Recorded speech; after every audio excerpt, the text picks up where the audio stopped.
Tidak ada Tuhan selain Allah. Pengen masuk surga, cari kuncinya. Siapa kuncinya? Allah. Jangan kejar dunianya, tapi kejar yang punya dunia, Allah. Tanamkan di hati kalimat la ilaha illallah, tidak ada Tuhan selain Allah. Allah yang paling tahu keadaan diri kita, Allah yang paling tahu susahnya kita, Allah yang paling tahu apa yang kita butuhkan di saat manusia gak ada yang tahu. Maka jangan pernah menduakan Allah. Jangan pernah memasukkan di hati ini pengharapan sama makhluk. Semakin kita berharap sama makhluk, semakin banyak kecewa nanti. Tapi ketika kita berharap sama Allah, Allah gak pernah ngecewain kita. Kita yang banyak ngecewain Allah. Betul gak? Pengen niatnya bangun tahajud, bablas. Pengen sedekah udah niat gak jadi. Pengen tobat, maksiat lagi. Tapi Allah mah gak kecewa, Bu. Betul gak? Betul gak kira-kira?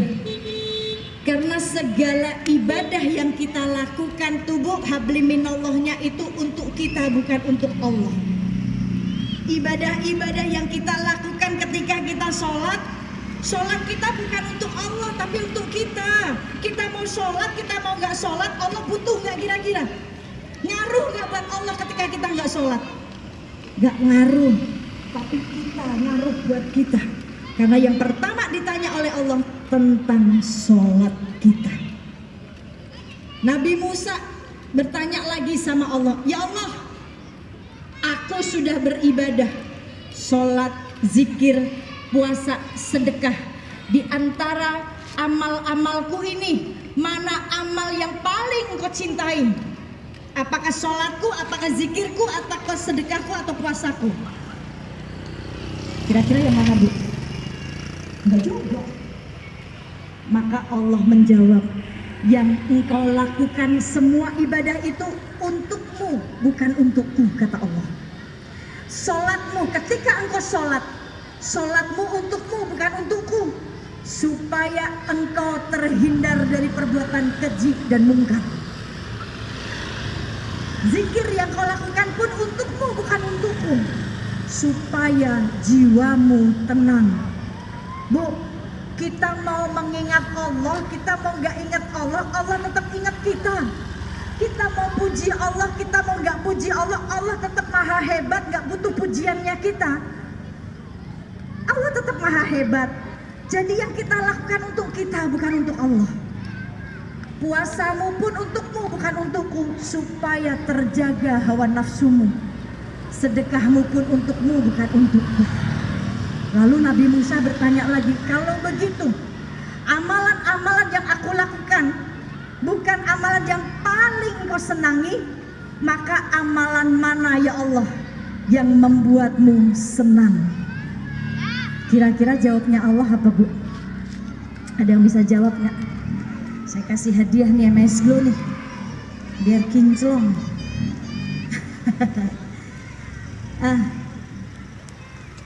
Ada yang bisa jawab nggak? Ketika Nabi Musa bertanya, kalau begitu, jikalau amalan-amalan yang aku lakukan ini bukan menjadi amalan yang paling membuatmu senang, maka amalan mana yang membuatmu senang ya Allah? Ada yang bisa jawab? Bu, angkat tangan, Bu. Maju sini. Sok, ibu yang tengah.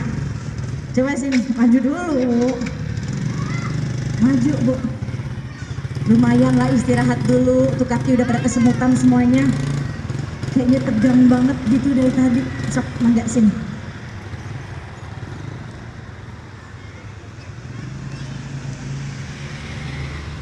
Apa tuh jawabannya kalau boleh tahu? Silahkan kasih mic-nya.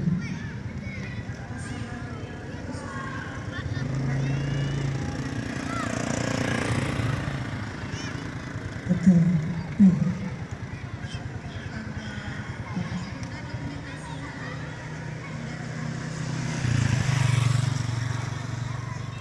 Intinya, betul yang dijawab. Tapi intinya kata Allah, ketika Nabi Musa bertanya, kalau amalan-amalan yang aku lakukan, sholatku, zikirku, puasaku, sedekahku, bukan amalan yang paling kau cintai, lalu amalan mana mana yang membuatmu senang? Apa jawab Allah? Memasukkan rasa bahagia di hatinya manusia, nyenengin manusia, bantu manusia, nolongin kesusahan manusia, memudahkan urusan manusia. Itu ibadah yang buat Allah, Bu. Itu bikin Allah senang. Itu ibadah yang dilihat oleh Allah. Kalau sholat kita, ya kita yang butuh supaya selamat tuh alam kubur kita. Sedekah kita yang butuh, semua kita yang butuh urusan ibadah ini. Tapi untuk ibadah yang paling utama yang disukai Allah, menyenangkan hati manusia. Para istri nih senengin hati suaminya. Kalau dilihat suami tuh senyum. Ada nggak di sini istri kalau dipandang suami cemberut mulu? Ada. Astaghfirullah Rabbal baraya. Astaghfirullah minal khotoya. Senyum, Bu. Kan senyum ibadah. Ya, senyum sedekah. Jangan senyum sama orang lain, tapi senyum sama suami. Mau gak punya duit, senyum. Ya, Bu, ya. Ya. Ibadah mas suami, taat mas suami, itu ibadahnya istri. Gak susah kok, Bu, taat gak susah. Kecuali suami ngajak maksiat, gak perlu ditaati. Contohnya gimana sih Umi suami ngajak maksiat? Contoh misalkan nih, saya banyak banget punya temen yang curhatnya hanya itu. Punya suami itu yang masih modern banget. Ketika istrinya sudah hijrah, menutup aurat, menggunakan jilbab, kata suaminya, buka aja deh mah, kamu jelek banget pakai jilbab. Suami lebih ridho auratnya dilihat sama laki-laki yang gak nafkahin dia.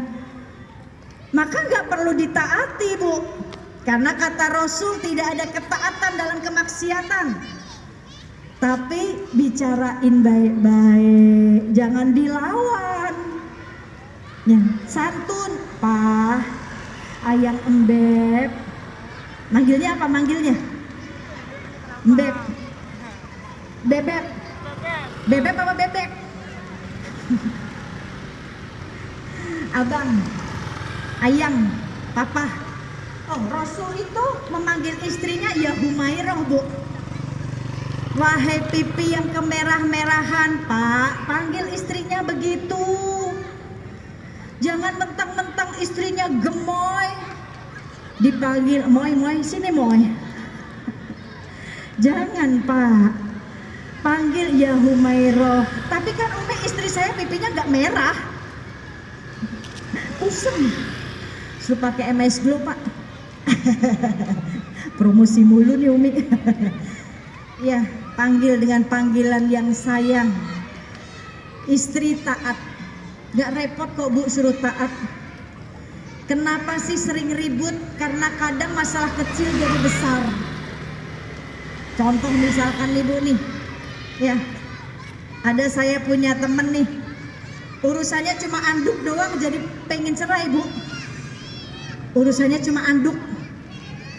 Istri tipenya tuh rapi banget, bersih, punya rumah tuh rapi, tertata rapi. Punya suami yang apa-apa geletak sana, geletak sini, geletak situ.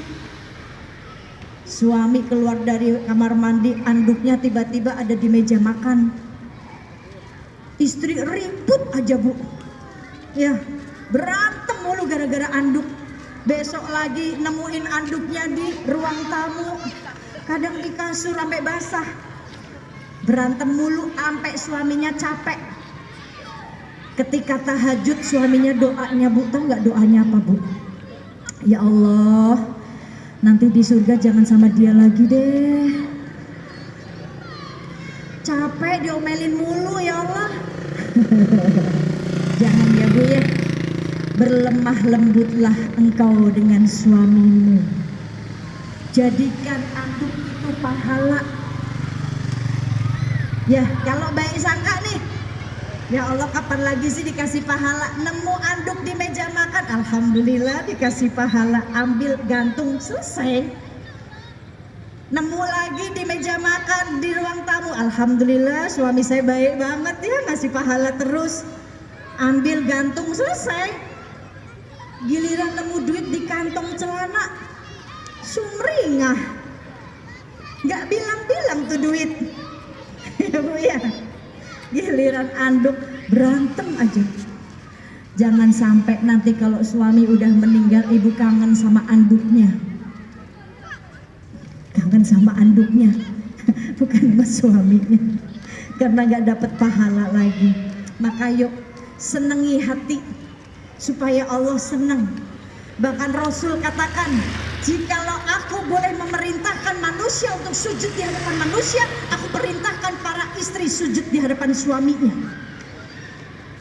Lihat garis besar kalimat ini ya Bu ya, cermati.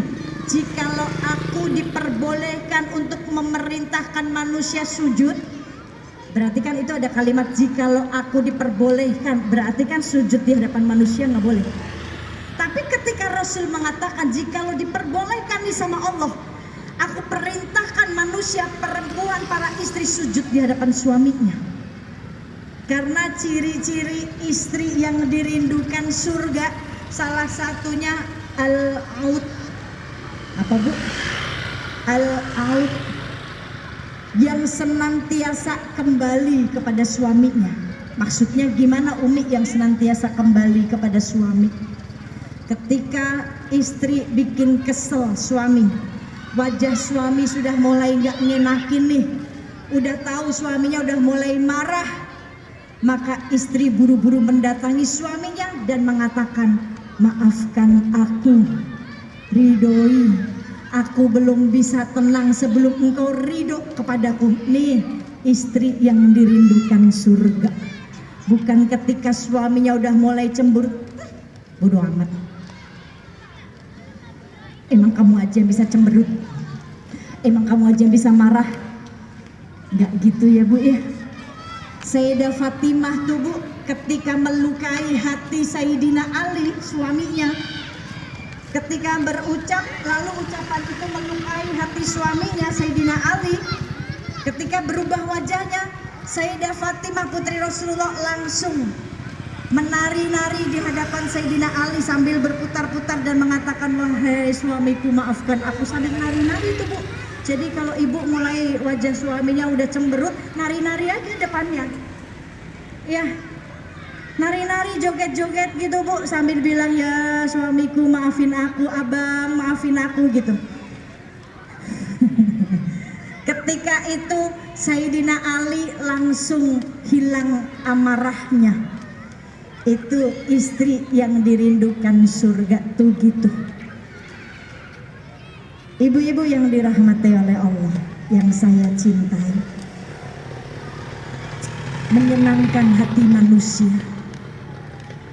Karena hati itu terbagi menjadi tiga Bu.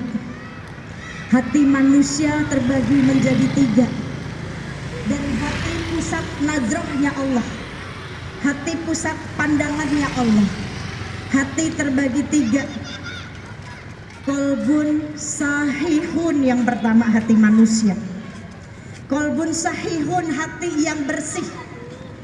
Bersih dari penyakit hati. Apa penyakit hati Bu? Iri, dengki, sombong. Apalagi Bu? Riya. Ya, ini benci, dendam. Itu penyakit hati. Yang pertama kolbun sahihun, hatinya bersih. Kenapa? Karena hati pusat pandangannya Allah. Allah pengen kasih hidayah, itu Allah lihat keadaan hatinya. Hati pusat pandangannya Allah, makanya hati jauh lebih mahal dari wajahnya kita. Gak dilihat sama Allah. Allah gak melihat rupamu, hartamu, jabatanmu, atau apapun kekayaanmu. Tapi Allah lihat hati dan amalmu. Ketika hatinya baik,